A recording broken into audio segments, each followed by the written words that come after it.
Hello, everybody, and welcome back to a new episode of El Koki Otaku. Our special guest with many lovely characters, such as Kotoha, Tachibana in Windbreakers, Hibari, Houkobaru in Makeine, Too Many Losing Heroines, Sylphid, Belinda, also in Headhunted to Another World, from Salaryman to Big Four, and also Ito-chan in Uzaki-chan Want to Hang Out. So tonight we welcome Hollis Beck. Hi. Hollis, thank you so much for joining us tonight. Absolutely. Thank you so much for having me. There's no such thing as short title any longer. Everything has to be... No. It's all about the search engine optimization. The best part is that you will say, okay, so by the title, I know what it is about. And then when you start watching episode 1, it's like, that's exactly what it was. Yeah. And talking about titles that really surprised us, let's kick it off with your main character of Kotoha Tachibana in Windbreakers, one of the series very loved on Crunchyroll. For those who haven't seen this series, how would you describe it? Yeah, so Windbreaker is a shonen anime. I like to say it's about a young kid who comes to a new town to prove himself as a fighter. He wants to kick butt and take names. And instead, he's invited to join a community because all of the gangs in this neighborhood have decided they don't want to fight anymore. They instead want to protect the town, and they really want to build it up and make it a good place to live and a place where they can protect the people who are closest to them. So, there's still a lot of fighting in the show. And that's one of my favorite parts is the way it's animated. The fight scenes are so spectacular. Everybody has their own unique style. An influence. I think there's one guy who's got kind of like an Aikido feel. There's one guy who's inspired by wrestling, and it's all beautifully done. But it's in service of creating a place where you don't really feel like you need to fight, or maybe like even you're just fighting for fun. It's not to actually hurt or damage anybody else. It's to communicate. Fighting is a conversation, is what they say on the show. Which I'm surprised to hear that when they say fighting as a conversation. I have to confess, I was really surprised with this series. I didn't knew what the Windbreaker title means, and when I start watching it, I'm like, there's just maybe one of those another gang series. But then we see like, wait, they're not gang. This guy have a purpose they have a feeling with the community that they protect the community. Nobody mess with our turf, and the turf is not the back alley. It's the community. So one of the key elements that keep that balance and help them is Kotoha, Tachibana. How do you describe your character? Oh, I love Kotoha so much. So yeah, in terms of like the show's all about community, she is a member of this community, and she's kind of a community builder. She runs this coffee shop. It might be her coffee shop. It's still not clear. She's the only person we ever see working there. But she works at a coffee shop called Pothos, and is the cook, is the bartender, is the barista. And when the boys are in between fighting, or if they just want a place to relax or catch up, or even other members of the community, some older people we see in there sometimes, they can just come hang out and not have to worry about it. So Kota is one of the first people that the main character Sakura meets when he enters town, and he's very suspicious of her because the first thing she does is feeds him. He rescues her from these goons who are trying to mug her, and she says, okay, I'll pay you back in food, because that's the best thing that I can do is make you some omelet rice. And as the conversation keeps going, they realize they have completely different worldviews, and she kind of becomes this resource for him if he's like kind of going astray, or he doesn't know who to talk to, or is wrestling with a problem. He'll come by, and even if he's not necessarily upfront about it, she'll realize that he needs to talk and be a sounding board, and just give him a little advice and a sandwich. Wait, people underestimate how important are those small advice. Yeah. Tachibana have a very interesting personality because she's not the sweet girl, delicate roles on the series. She's a mixture of, like, it is an interesting balance between attitude and loveliness, care and cuteness. How do you get that character, the inspiration to be that balance between dealing with your characters, but it's sweet too? That's a great question. And that's kind of what I love about her, is that Kotoha isn't one thing. She's this incredibly deep and varied character. And the main thing that I kind of latched onto when I was cast as her was she's so honest. Like, there's never a moment when she's lying to anybody. She's always, and she's very perceptive, so she sees exactly what's going on. And sometimes that rubs people the wrong way. So whether she's being goofy or sweet or even irritated, like she gets with Ume sometimes, that's coming from a real place. Like, she's never hiding it. There's never a veneer. She's just a real girl. She's a very grounded, honest person. And so that freed me up to be like, okay, kind of related when I was cast as Kotoha and I was talking with Jeremy and we were deciding about what type of voice to give her. I kind of settled on, she kind of sounds like me. Like, I don't actually do very much differently when I'm speaking as Kotoha. It's a little bit higher. It's a little bit more placed in the front of my face.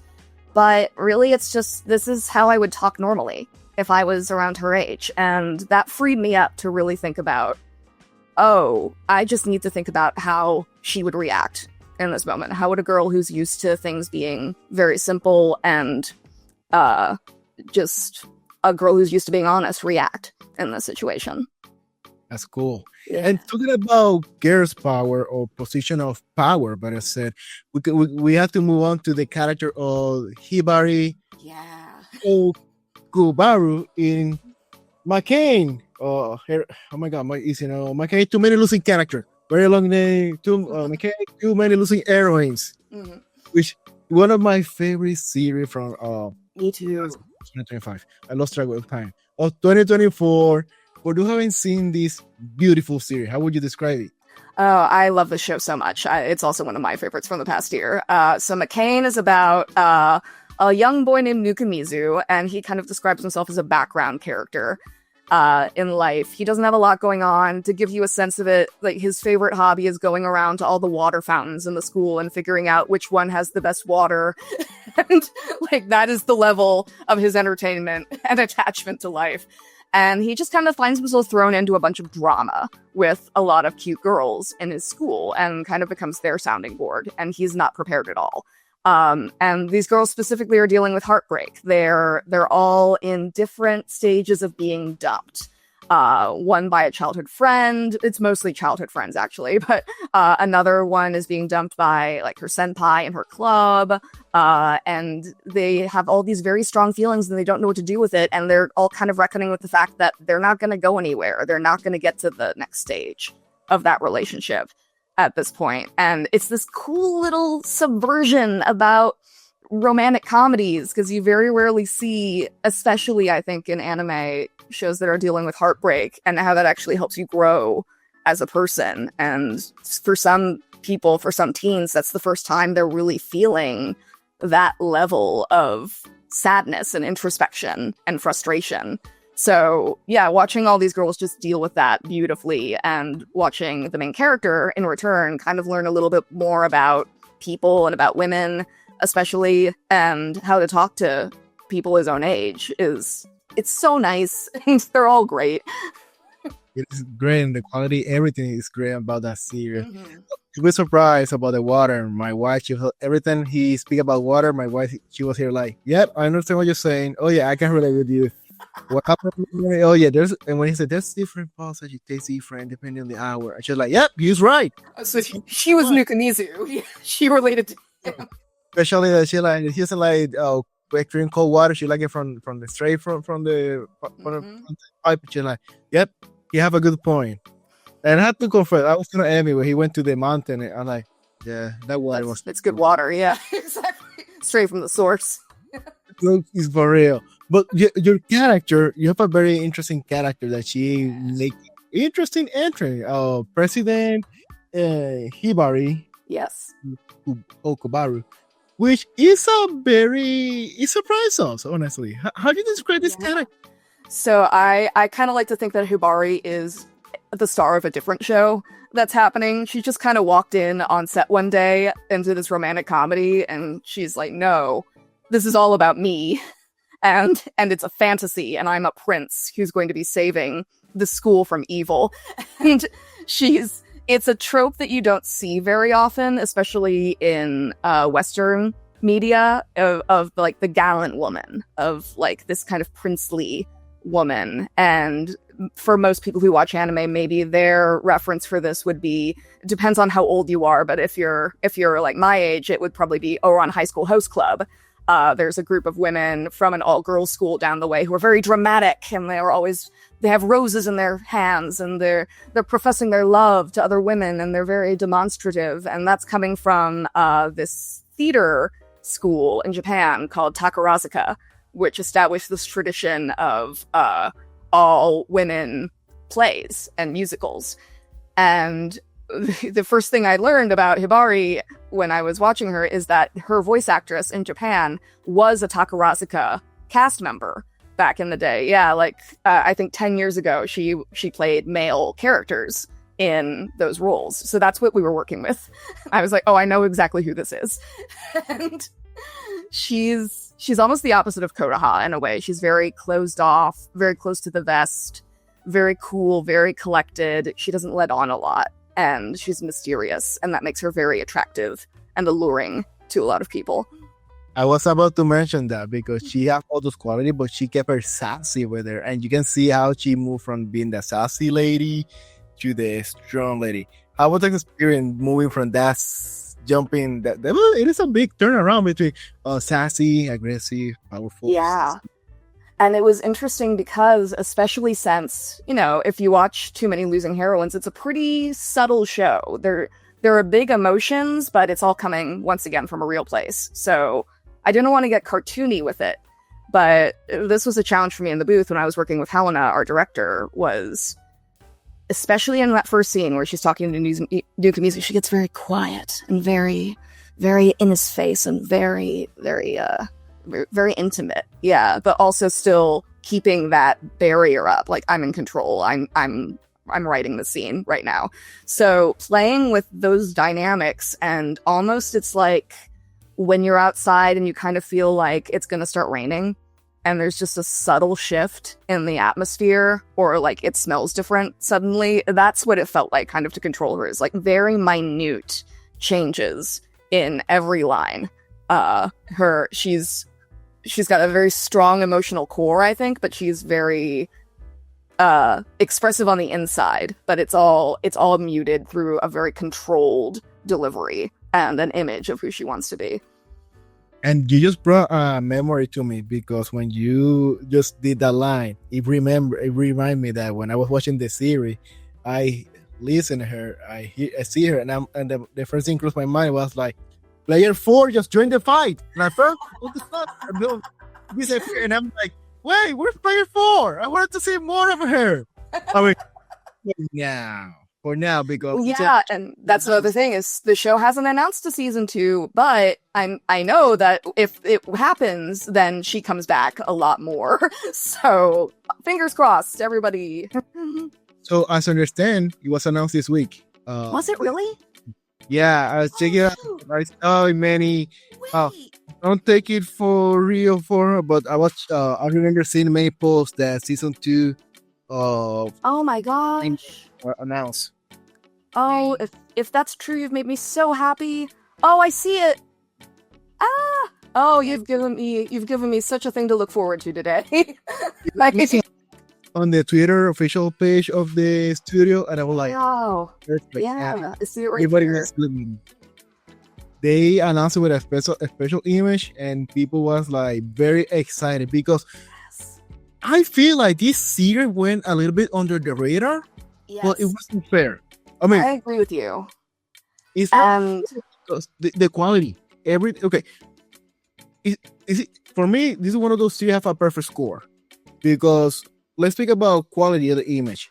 It's ridiculous. It's at the Machogo. Oh my god, your name, the director, Machogo. I lost his last name. Anyway, I lost his name.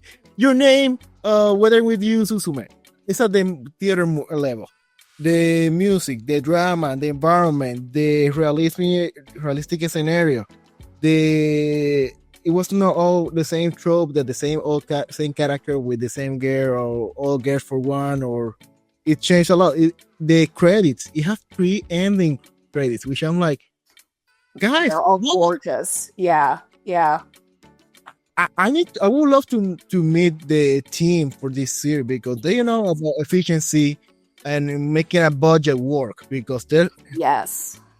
It's really special. And you say it flew under the radar, and it's sort of like maybe the equivalent of an art house movie, like your average A24 movie or something, where the critics loved it. Every time I saw a review of the show, and the audience loved it too, like the people who did watch it were like, oh, this is my favorite thing I've seen all year. It's so well written. It's so beautifully adapted. But it just didn't get that widespread appeal that a lot of other shows did. And that might just be because it was competing with a lot of other like high profile shows at the time. I think Kaiju number 8 came out around the same time. So people who might have been willing to take a chance on it were more focused on, some of the bigger shows that were coming out. But I don't know. I'm hoping that now that there is going to be a season 2, that'll be another chance for it to get a little bit more attention.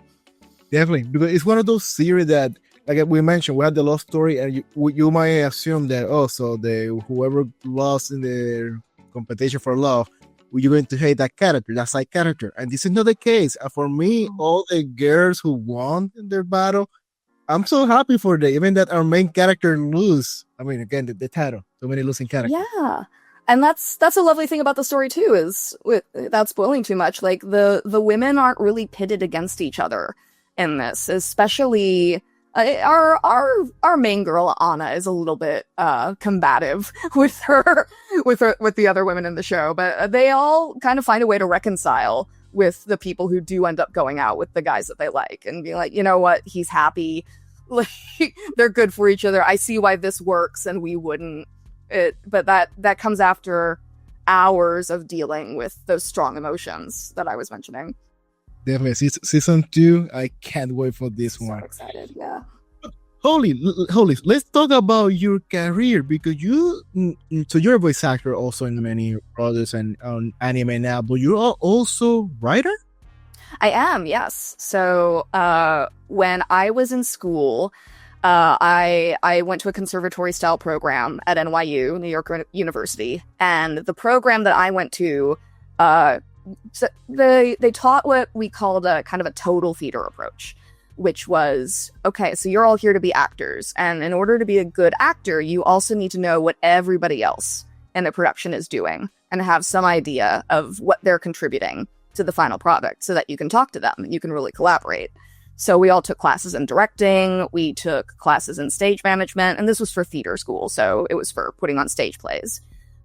We all took classes in design, costumes, lights, set, and most of the people in the school ended up writing or creating their own plays that we would all work together to produce at the end of the year. So it was really a boot camp for creating original work, and work that wasn't necessarily what you might think of when you think of a traditional stage play, like 3 characters on a stage, there's one set, nothing really changes, they're all going through in chronological order talking about their mom or something. Those happen too, but it generally tended to be a little bit weirder. So while I was acting and while I was trying to get a career off the ground in New York, where I lived for a long time before I moved to Dallas, I was also writing, and that was a great way to really not distract myself, but sort of complement the work I was doing. So if things got slow when I was acting, I would always have something to work on, and I'd always have a story that I wanted to tell and really refine. And I wrote a lot of plays, and most of them didn't get produced, but I have them now, and those are things that I can show people, and they've informed how I approach characters. They inform how I see the world and how I like to tell stories. So I'm very proud of the work that I did. Before that, we jump into the voice acting, how you make it here. It crossed my mind, the question. So many times, science and engineering students, they love to subestimate other study field that they're not science and engineering. They're like, yeah, that's easy. That's easy one. Which one was that class or area that really gave you a hard time during school? Math. In high school, the only class I came close to failing was geometry. I couldn't get it. I didn't understand. I studied really hard. Like, I actually tried. And it sounds dumb to say, I didn't really try in my English classes. I always felt very confident in writing and talking about literature. But I just didn't understand it. I couldn't connect it to anything that I wanted to do. And of course, math moves the world, like, especially if you get to, I have so many people who are like, oh, you didn't even get to calculus. That's the most interesting part. I'm like, you need to sell me on it more. I don't understand how you're saving the most interesting parts of this entire language, really, because it is a language, for later until I'm almost an adult. So I stopped taking math classes as soon as I could. Science, I could see some utility in, and I was a little bit more invested, but it also involved a lot of memorization, and I just wasn't equipped to do it. I feel a little bit more confident about that now and a little more curious, but... And from college in New York, which one was that one from the program that really gave you a hard time? Yeah, I took an astronomy class when I was... Yeah, and it really was just because I needed a science credit. And wouldn't you know it, I walked through the door, and astronomy is basically geometry, but you're charting the angles of the planets and what they're doing to each other and their positions in the sky. So it really was a moment of, no, what have I done to myself? I've trapped myself in a horror of my own making, and I did end up passing, but it was a very slight thing. I did not become an astronomer. Astronomy is a combination of technically physics. Whoa, it's from like equation. I was just like, I like planets. I know what those are. At least you did not like the meme. Oh yeah, we're going to talk about Virgo, Aquarius, and that stuff. And they're like, welcome to. Yeah. I'm an Aquarius rising. I know how to talk about that. Wow, but William, did you survive to that class? Because I survived. By the skin of my teeth, I survived. Yeah. That's a story to tell. And how did you make it to the voice acting world? Yeah, so it was a long journey. So I really cut my teeth in New York trying to do theater. When I was younger, I was convinced I was going to be on Broadway. I really wanted to be in musicals. Musicals were my first love. And I was a good singer, so I thought it was a good chance that would happen for me. But the older I got and the more I saw what it actually took to be a professional musical theater performer, it kind of occurred to me like, oh, I don't really have that. Like I would still do a musical, but I couldn't dance the way they wanted to. I never felt completely in my body the way that a lot of people wanted to. And I just didn't fit in those stories the older that I got and the more that I learned about myself. So I was like, okay, let's try experimental acting. So I did that, and that felt really good, but fewer people saw the work that I did because it was like, oh, we found an alleyway to put this play on and we're inviting our friends. It's great. Some of the best experiences of my life, but didn't do much to get me into the public eye. Voice acting is something I came back to over and over again when I was younger. When I was a teen, I knew that it was a possibility, but I couldn't see how I could go about doing it. And I always knew that Funimation was in Dallas, and that especially if I wanted to do anime, I would have to move there, likely. At least that was the reality when I was younger. And that was back in what a lot of people consider the Renaissance of dubbed anime. 2004, Full Metal Alchemist had just happened. Ouran High School Host Club was happening. Like all of these landmark shows were just starting to be picked up, and it was becoming popular. So I wasn't ready to leave New York, and I wasn't ready to leave my friends. But time went on, and I felt very stuck, and it just felt like I was hitting a wall.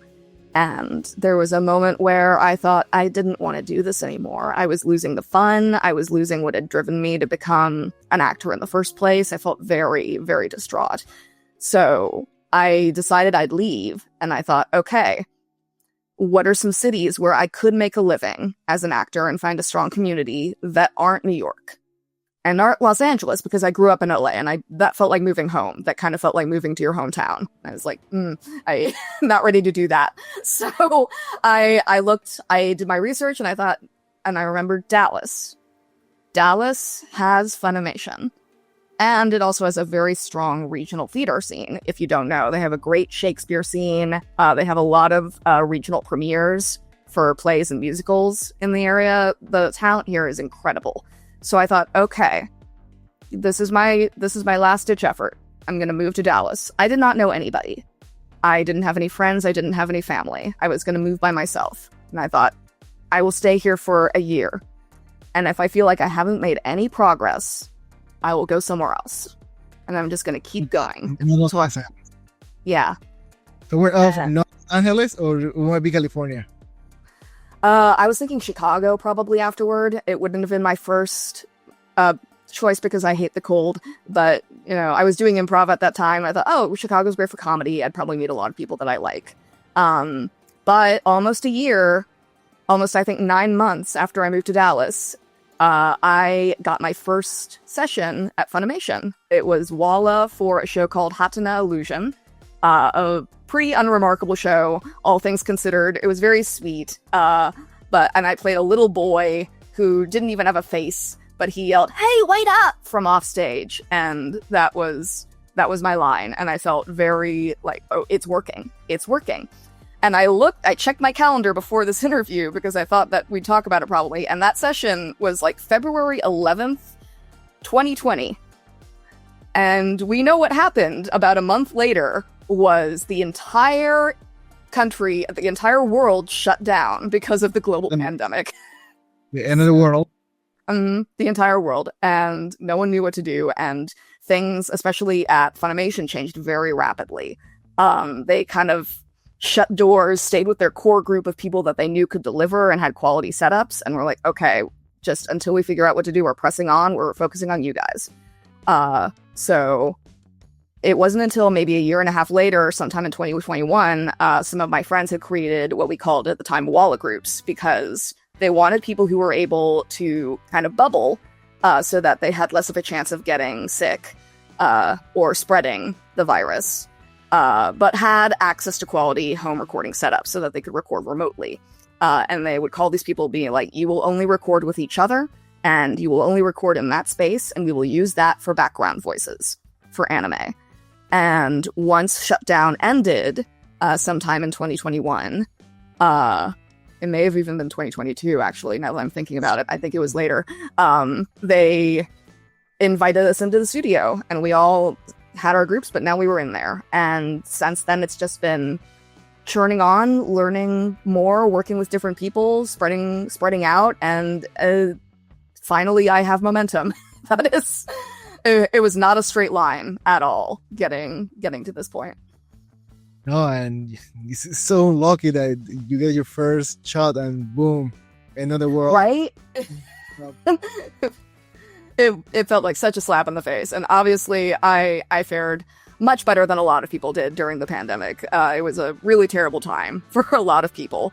But it's an interesting story to hear because, like you mentioned, we also call the renaissance of anime dub for the 20 or 14. But for all, we always say that there was the wake up of anime renaissance during COVID. But at the same time, doors were shut down for this production, so I still can't put together how Crunchyroll made it happen. And let's grab something else. During those times, we had the big sale of Funimation, of Crunchy. Who was there? Was Funimation also? So Sony bought both companies, and then they moved them. Yeah. So what's happening right now is basically Funimation's like core production setup, but with the Crunchyroll branding and their business kind of merged together. So I can't believe I forgot about that already. But it was a big. Well, it was very messy too. I think it's still messy, but it was interesting. I mean, we're done. I mean, we're very clear. But that moment when we heard the news, Sony Funimation is buying Crunchyroll. Wait, what? Sony they want to buy it for how much? 1.7 billion. Yeah, it was a big purchase. That's right. And then the next thing we hear, Sony is going to adopt Crunchyroll image, and I'm like, what? I mean, great, because I'm a fan of I'm a fan of both of them, to be honest. But I was like, wait, so it's happening. So yeah, it was a time. So yeah, so many history. I keep telling my friends, I need a break of history. We're living too many historical events. Really? Yeah. But Can we calm down a little bit? Yeah. yeah, because okay, perfect. In the future, I can say, oh yeah, I went through that historical event in the books, but so many in so short time. Guys, life, slow down, slow down. We need to be part of the event. I can read about it later. But now, talking about history, one of the series that I just heard thanks to you, and I feel guilty having catch up. Talking about the series Headhunted to Another World, from Salaryman to Big Four, which I'm kind of mad because I hear that term from Salaryman to Big Four, and you had a character of Sylphid, also known as Belinda. So, for those who haven't seen that series, like me, how do you describe it?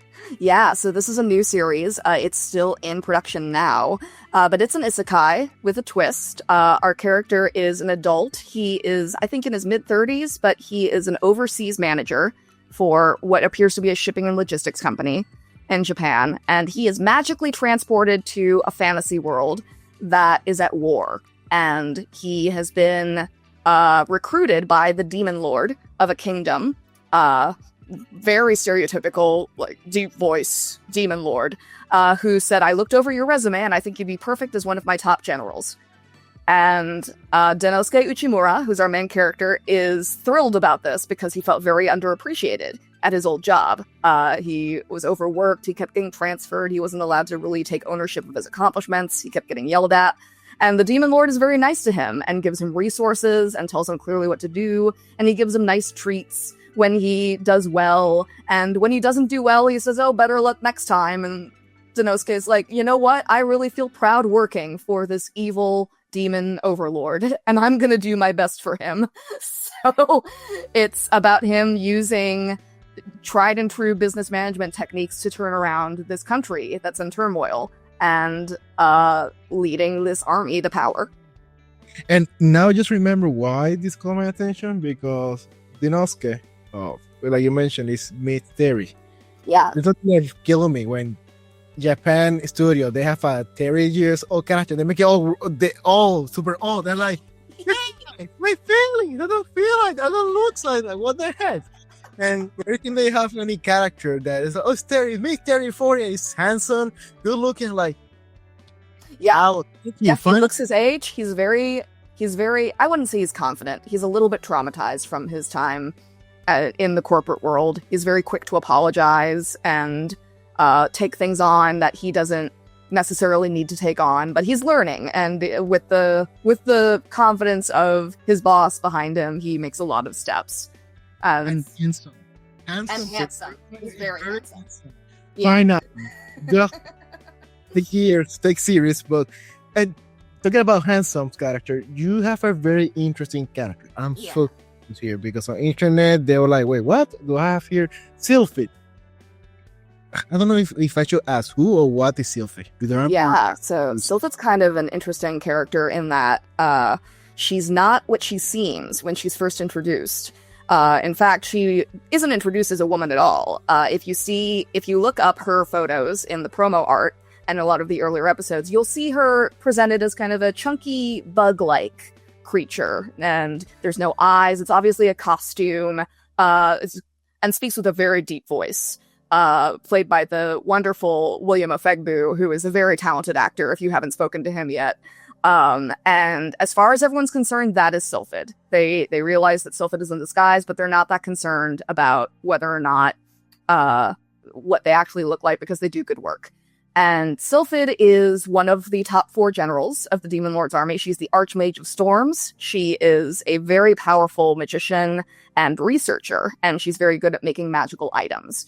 But her deal is she's very wrapped up in what she's most interested. She's very protective of her time, and she likes to focus on the projects that she is most inspired by. True artist. So she wears these costumes that so that no one knows what she looks like, so that people won't stop her in the hallway and be like, oh, hey, can you work on this thing for me? And give her more work to do. So the first time we see her, she is in her own office, and Uchimura comes to meet her, not knowing who she is, and she pretends to be her own executive assistant to give him the brush up and be like, oh, I'm sorry, Mistress Sylphid isn't here right now. You'll have to come back later. And that's her play, is she's constantly getting people out of her office so she can stay in and focus on other things.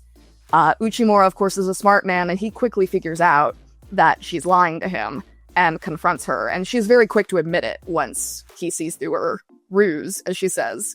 She's like, yeah, I own that. This is me. This is exactly what I'm doing. Prove to me that you're actually worth working with. And he does. And they actually form a very good partnership, a business partnership within this army. I'm in shock. I'm like, damn, what a character evolution. Right? Just watching the picture, just a story you tell me, damn, that's a big character evolution over here. And do look mood too. Like, of course you would pretend to be your own executive assistant. I don't like talking to anybody either when I'm at work. What a great setup. We have been there many times. But let me ask you, you just shared that the part of the first episode was voiced by William. Mm-hmm. So did that make you like nervous, the fact that you're taking a character, but no, it's almost never, it's not usual that a character is be taken by another actor being gender, which we usually heard this kind of unique. So did that like make you nervous or wonder about it? That aspect didn't make me nervous, no. But knowing that I'd be sharing the role with another actor was interesting. And William and I were talking about that actually, because he's done that before, but from the other side of normally somebody else was cast in the role beforehand and he had to work off of their performance. But in a lot of ways, he set a lot of Sylphid's speech patterns and the way that she spoke, because he was introduced before I was. And I don't know if you've talked much about how anime is produced before, but we don't get to work off each other in the booth a lot of the time. We don't record in the same space. We often record on different days.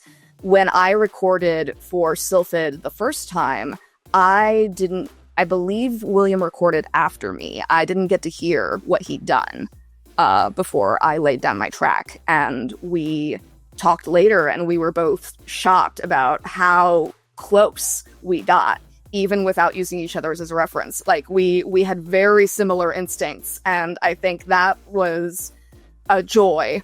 Was just to be like, oh, I get to share this very cool character with someone who is so in tune with like just breath and presentation and the snootiness and the haughtiness that she has that really came through. And we both get to, like, he gets to be a little bit more goofy with her because he's wearing this giant suit and it's very silly when she's on screen. But I get to be a little bit more subtle when we're playing her. So we have different challenges, but we both together are really helping contribute to build this role. And it's so cool to experience that.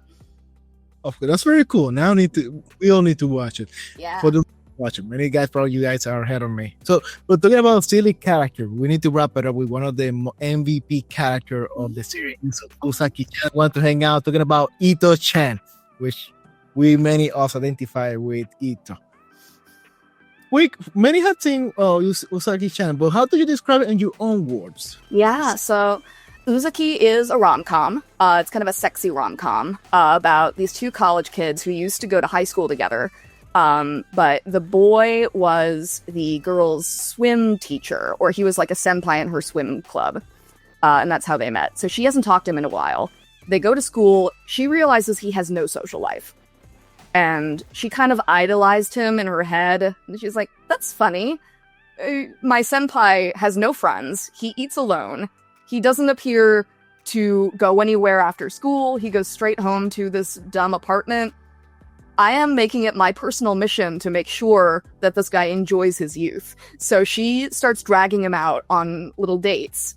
And they go to the mall, they go to the beach, they go like to the school festival, which is where Ito shows up. And it's just her kind of trying to get him to be like, listen, you have to experience life. Okay. And if I have to be really aggressive about making sure that you're actually trying and putting an effort in to be like an adult before you go off to the working world, like, so be it. I will be that annoying little kid that's following you around.